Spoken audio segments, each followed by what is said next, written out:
The artificial moon blazed above Earth, its core pulsing like the heart of a dying star. Its ignition sequence screamed across the void, promising extinction, not battle, not conquest, but the erasure of an entire world. On the ground, oceans churned, skies bled fire, and humanity watched the end descend. And yet, in that abyss of despair, the crown stirred within Alara's blood. She stood upon the rebel flagship, trembling as power coursed through her veins. Every heartbeat of every human on Earth resonated within her. Their fear, their courage, their defiance, all flooding into her mind as though she were the vessel of the entire species. The Crown Protocol whispered not in words but in destiny, command. Rule, dominate, survive. Her allies begged her to act. Alien voices screamed across the comms, pleading for salvation, knowing that without Earth, the rebellion was dust. The Council watched from their fortress, waiting to see if prophecy would awaken, and Alara's soul tore in two, caught between survival and freedom. She raised her hand and the crown ignited. A wave of energy exploded outward. Invisible yet undeniable, it surged across Earth, through the ships, through the fleets, through the galaxy itself. Every living being felt it, a pull in their blood, a command in their bones. The alien soldiers froze mid-strike, their weapons trembling in their hands. The council delegates clutched their throats as their wills bent against their desire. Even the artificial moon hesitated, its ignition sequence flickering as its operators knelt unwillingly before her authority. For in that moment humanity was not prey, not survivor, but sovereign. Alara's voice broke across the stars, not amplified by machines but by blood. We are the origin, we are the first. We will not be erased. The fleets shuddered, commanders bowed. Entire worlds whispered her words as if carved into their souls. The galaxy trembled under the weight of humanity's crown, but Alara did not choose tyranny. With tears in her eyes, she altered the crown, rewriting the sequence within her DNA. No longer a command of chains, but a call of freedom. The code spread like fire, breaking bonds, shattering ancient controls that had ruled countless species for millennia. The Council screamed as their power collapsed. Oppressed races rose in defiance, ships turning their guns on their former masters. The artificial moon fractured under its own hesitation, imploding in a storm of fire that lit the skies of Earth for days. And when the flames cleared, humanity still stood, scarred but unbroken, crowned not by domination but by choice. Yet even as cheers rose across the stars, shadows lingered in the crown's rewritten code. Buried deeper than Alara had reached, another message pulsed, not from humans, not from ancestors, but from something older still. We were not the first, and we are coming. The galaxy celebrated humanity's ascension, but Alara's heart knew the war of survival was not the end. It was only the beginning. The coronation of origin had come, and with it, the opening of a greater war yet to be written. The council chamber had fractured into chaos. Species once united under law now shouted over one another, some calling for war, others begging for restraint. And in the shadows of that discord, Alara was not alone. A handful of alien envoys approached her cell, beings from minor races long oppressed by the great empires. They spoke in hushed tones, their eyes glimmering with hope. For centuries they had endured slavery, their world stripped, their voices silenced. Now they looked at humanity not as a threat but as deliverance. Alara, they whispered. Your kind may be the only chance to break the chains of the council. She listened, torn between fear and responsibility. Every instinct told her this path would lead to blood, but she saw the truth in their eyes. Species desperate for freedom, desperate for a leader. And against her will, she became that leader. Smuggled aboard a freighter disguised as scrap, Alara and her human companions escaped the council station. With them came a fragile alliance of oppressed species. Tiny fleets, outdated weapons, but unbreakable will. It was the first spark of rebellion. Fragile as glass, yet burning with fire. Meanwhile, Earth was no longer silent. Billions were awakening. Powers spreading like wildfire. Nations that once mistrusted each other now stood together, united by survival. The planet itself was transforming into something new, something stronger, but unity came with risk. Among the new allies, betrayal brewed like poison. A race known as the Tharun, sly and silver-tongued, pledged loyalty, yet in secret. They feared humanity more than the Council, and so they made a deal. Trading Earth's coordinates to the Council execution fleet, Alara sensed the shift. Whispers in her blood, warnings in her dreams, but it was too late. For across the void the execution fleet prepared its greatest weapon, a planet killer forged in the dark of forgotten wars. Earth's skies darkened as fire trails appeared. The weapon was not a bomb, not a missile, but an artificial moon, a colossal machine designed to ignite atmospheres and shatter worlds. Its shadow fell across Earth like a prophecy of death. Panic spread across the planet. Families fled into bunkers. Soldiers stared helpless at the sky. Leaders wept in silence for the first time. Even the awakened felt powerless, and above them, the Council execution fleet watched with cold anticipation. In the rebel fleet, Alara's heart twisted with rage. They had trusted, they had believed, and already betrayal had poisoned the cause. But she refused to surrender. She stood before her allies and declared, "If they mean to burn Earth, then we will make the stars themselves burn back." The galaxy now braced for war unlike any before. Not a war of borders or resources, but of survival. Humanity, the origin, stood at the edge of annihilation, and the first shot of the greatest rebellion in history had just been fired. The artificial moon loomed over Earth like a blade held against a throat. Its surface glowed with runes of ancient power, each one a scar from forgotten wars. It was not a weapon of conquest, but of finality, built to erase civilizations from history, and the Council execution fleet prepared to use it without hesitation. On Earth, fear and fury collided. Billions gazed upward, powerless against the sheer scale of annihilation. Yet within that fear burned something deeper. The awakening spread like wildfire, igniting dormant codes in human blood. From soldiers to farmers, children to elders, power surged through veins like lightning. In hidden bunkers, humans began to move as one. Instincts sharpened, reflexes synchronized. It was as if the planet itself had become a hive of defiance. Earth would not fall quietly, not while its blood remembered its true origin. Alara stood aboard the rebel flagship, her body trembling with the weight of command. Around her, fleets of desperate allies aligned, ships patched together with hope more than steel. They were hopelessly outnumbered, but not outwilled, and as she closed her eyes, she felt the hum of her DNA resonate with theirs. The final sequence revealed itself. Not power to destroy, but a crown protocol. An inheritance buried in the human genome. It was a command key not for machines, but for life itself, a code that could bend every species, every soldier, every mind in the galaxy, to humanity's will. Her heart fractured at the knowledge. To use it would mean survival, but it would also mean domination. Freedom turned to chains, choice reduced to obedience. Was humanity meant to rise as saviors? Or as tyrants crowned by blood, the Council fleets descended, their cannons lighting the void.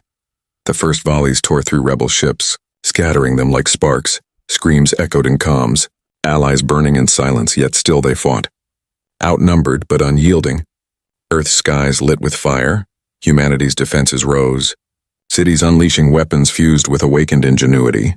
1,000 acts of defiance carved across the planet. And still, the shadow of the artificial moon grew larger. Preparing to strike, in the chaos, Alara felt every heartbeat of her people. Every cry of rage, every whisper of fear. Every demand for survival, the crown sang within her veins. A voice older than stars, commanding her to take her place, to seize authority, to rule, to bend the galaxy into order under origin blood. Her allies looked to her, desperate, broken, believing. They needed her to choose, to unleash the crown and turn the tide, or let Earth burn in defiance. The weight of galaxies pressed against her chest, heavier than any chain, as the artificial moon's core began to ignite. Alara raised her hand.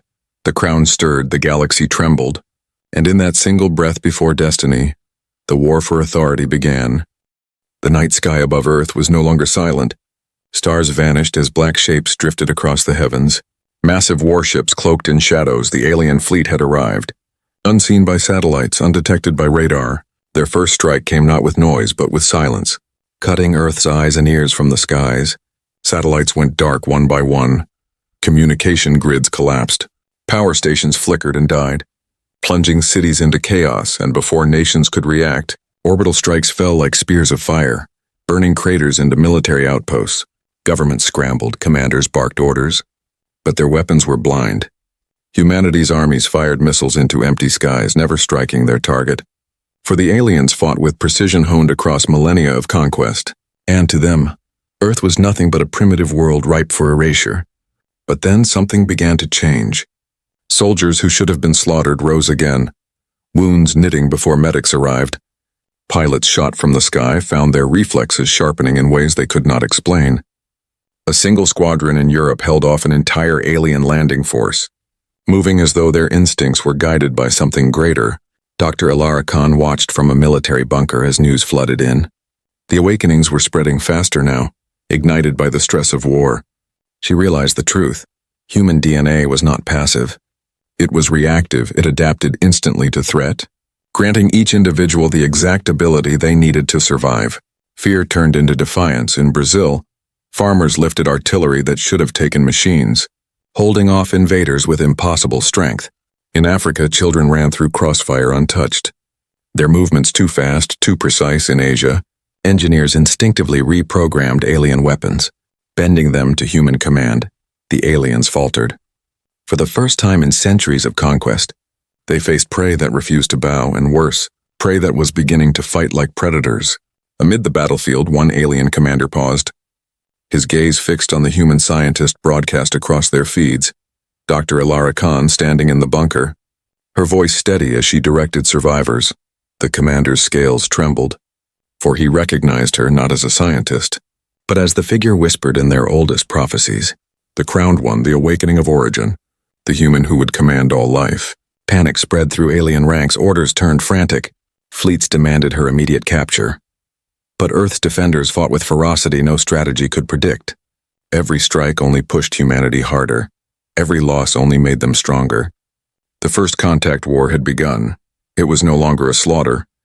It was a test of survival, and for the first time, the galaxy's predators looked down upon Earth and felt something they had never known before. Fear. Darkness surrounded Ilara as the transport vessel cut through space. She had been taken, not killed, not silenced, but captured. Alien restraints bound her, glowing chains that tightened when she moved. Around her, other humans sat in silence, chosen not at random but for the strange powers now stirring in their blood. The ship broke through a veil of stars, revealing the great heart of galactic civilization, the Council of Races, a colossal station orbiting a dead sun, a structure older than most empires. Its spires glistened like obsidian, endless rings spinning with light, and at its center lay the chamber where the fate of species was decided.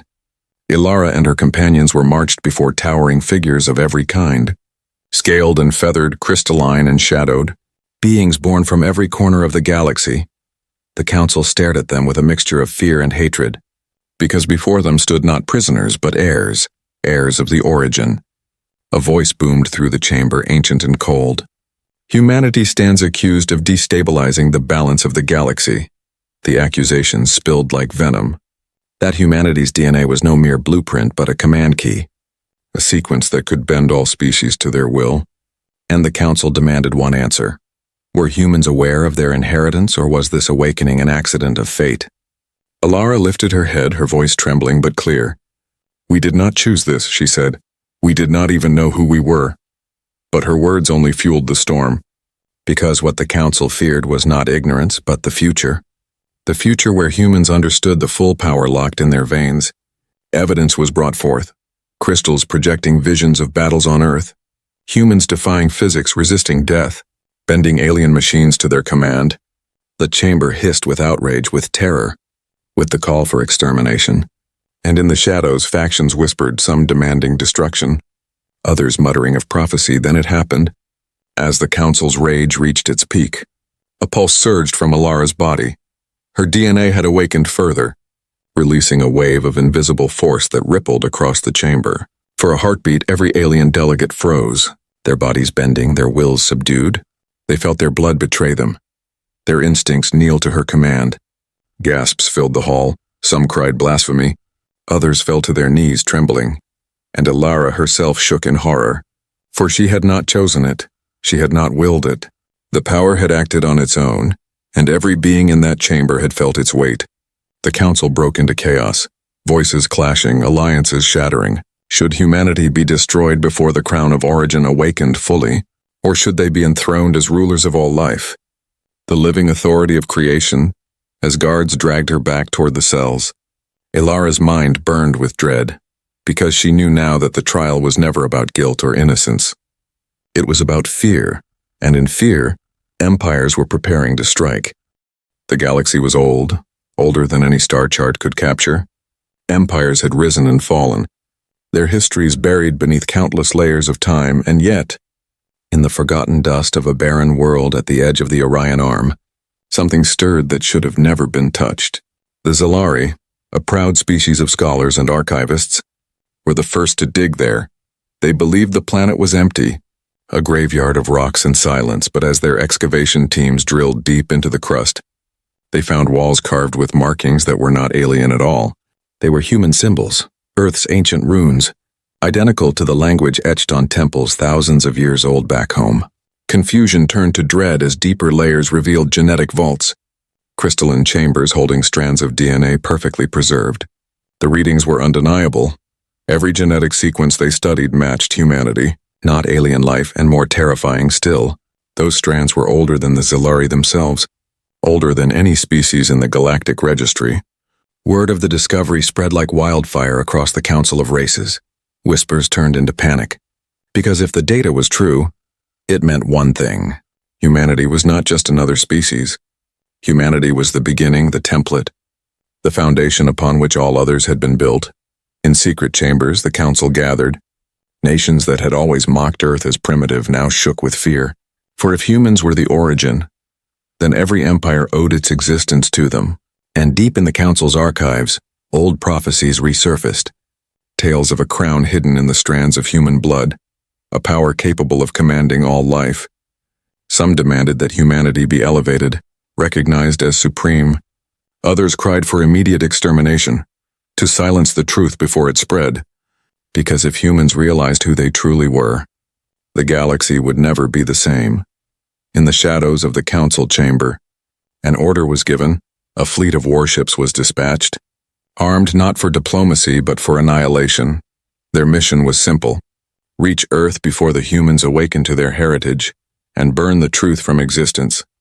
But even as engines roared and fleets prepared for war, far away on a quiet blue planet, humanity carried on unaware. Children laughed in playgrounds, scientists studied stars, soldiers trained, and lovers dreamed. No one on Earth knew that in the deep cold of space, entire civilizations now feared them. No one knew that the galaxy was about to change forever. The discovery had been made. The truth could no longer be buried. And the first move of the great game had already begun. Dr. Alara Khan sat alone in her laboratory at midnight, the glow of her monitors painting shadows across the walls. She was young, brilliant, and far too curious for her own safety. For weeks she had been studying irregular patterns in human DNA. Anomalies dismissed by her peers as mere mutations, but tonight those patterns aligned, unlocking a hidden sequence that pulsed like a heartbeat. Her hands trembled as she magnified the code. There, within the double helix, were embedded markers, not random, not natural. They were structured like encrypted data, ancient instructions written into every human alive, and the deeper she looked, the more it terrified her. Because those instructions were not human-made, they were older, impossibly older. As the hours bled into dawn, strange signals began to pulse across the world. Radio towers, satellites, even simple radios picked up faint transmissions. The signals were not noise. They carried resonance that vibrated within human cells. Across the globe, people began to feel it, a deep stirring in their blood. Soldiers felt their reflexes sharpened beyond training. Children solved puzzles they should not understand. Old men dreamed in languages never taught to them. Governments panicked as reports poured in. A man in Tokyo lifted a car to save his family from a fire. A woman in Brazil painted star maps she had never seen, maps leading to worlds beyond the edge of known space. In every nation, ordinary people awoke with extraordinary capabilities, and fear spread faster than the news itself.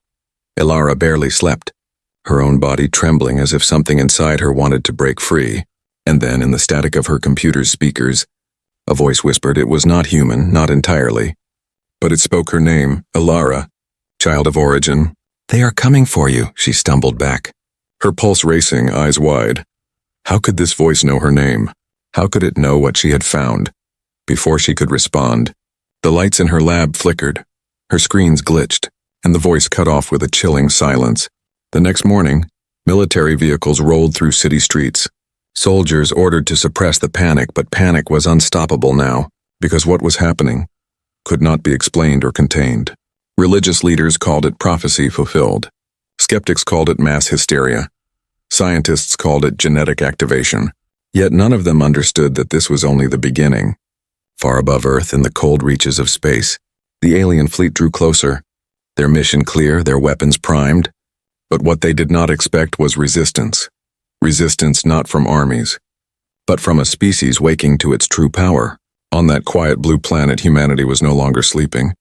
And Dr. Ilara Khan, the one who saw the code, the one who heard the warning, now stood at the center of a storm that would decide the fate of the galaxy.